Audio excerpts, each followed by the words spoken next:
Hello friends, MS health mix சேனலுக்கு உங்களை அன்புடன் வரவேற்கிறேன். இந்த எம்எஸ் ஹெல்த் மிக்ஸ் சேனலுக்கு நீங்கள் கொடுக்குற ஆதரவுக்கு ரொம்ப நன்றி. இந்த எம்எஸ் ஹெல்த் மிக்ஸை பற்றி நான் உங்களுக்கு ஒரு சின்ன இன்ட்ரடக்ஷன் கொடுக்க போகிறேன். இந்த ஹெல்த் மிக்ஸை வந்து நாங்கள் ஒரு 20 வருஷமாக, அதாவது ஹெல்த் மிக்ஸ்னால் நாங்கள் வீட்டில் இதெல்லாம் ரெடி பண்ணி அடித்து ஒரு 20 வருஷத்துக்கு மேலே யூஸ் பண்ணிகிட்டு இருக்கோம்.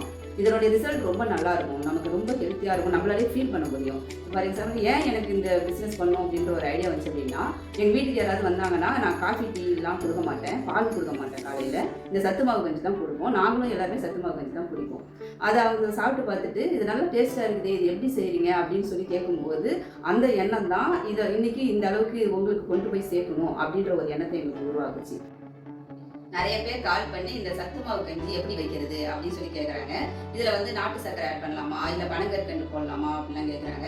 இதெல்லாம் போடலாம். போட்டால் என்ன ஆகுனா கஞ்சியோட டேஸ்ட் கொஞ்சம் மாறுபடும். ஆனால் நான் என்ன யூஸ் பண்ணுறேன்னா, இந்த உருண்டை வெல்லம்னு சொல்லுவாங்க இல்லைங்களா, இந்த வெல்லத்துல தான் நான் யூஸ் பண்ணுறேன். இதை வந்து நீங்கள் என்ன செய்யணும் அப்படின்னா, நல்லா பொடி பண்ணி வச்சுக்கணும். பாருங்கள், இப்போ நம்ம அந்த உருண்டை வெல்லத்தை வந்து பொடி பண்ணி வச்சுருக்கோம். இதை வந்து நீங்கள் ஒரு பவுலில் எடுத்து வச்சு டெய்லி உங்களுக்கு தேவையான அளவுக்கு இதை நீங்கள் யூஸ் பண்ணிக்கலாம். சுவையாக சத்து மாவு கஞ்சி எப்படி வைக்கலான்னு பார்க்கலாம்.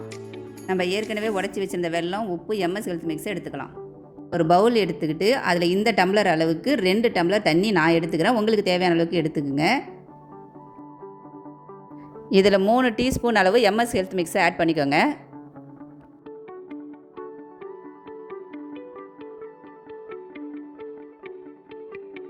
இப்போ இதை நல்லா மிக்ஸ் பண்ணிக்கலாம்.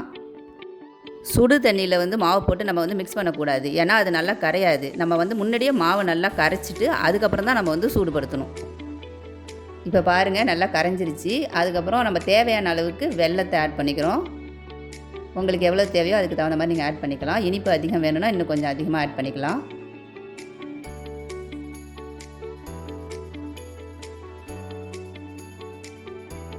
இந்த அளவுக்கு கொஞ்சமாக கல் உப்பு ஆட் பண்ணிக்கோங்க.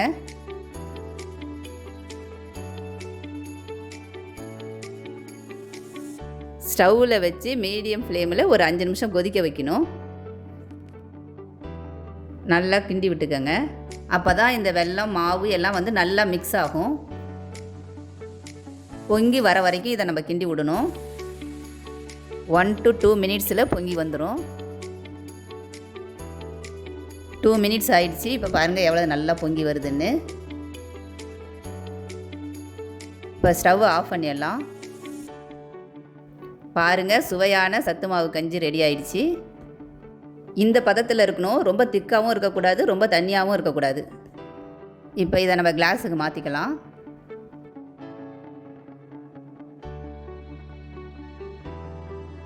சத்து மாவு கஞ்சி குழந்தைங்கள்லேருந்து பெரியவங்க வரைக்கும் எல்லாருமே சாப்பிட்லாங்க. இதில் நாங்கள் சிறுதானியங்கள், கம்பு, கேழ்வரகு, சோளம், கருப்பு கொண்டக்கடலை, வேர்க்கடலை இதெல்லாம் நாங்கள் கழுவி காய வச்சு வறுத்து அதுக்கப்புறம் அரைச்சி பாக்கெட் போடுறோங்க. இந்த மாவு உங்களுக்கு வேணும்னா டிஸ்கிரிப்ஷனில் நம்பர் கொடுத்துருக்கோம், அந்த நம்பருக்கு கால் பண்ணுங்கள். இந்த வீடியோ உங்களுக்கு பிடிச்சிருந்தா லைக் பண்ணுங்கள், ஷேர் பண்ணுங்கள், சப்ஸ்கிரைப் பண்ணுங்கள்.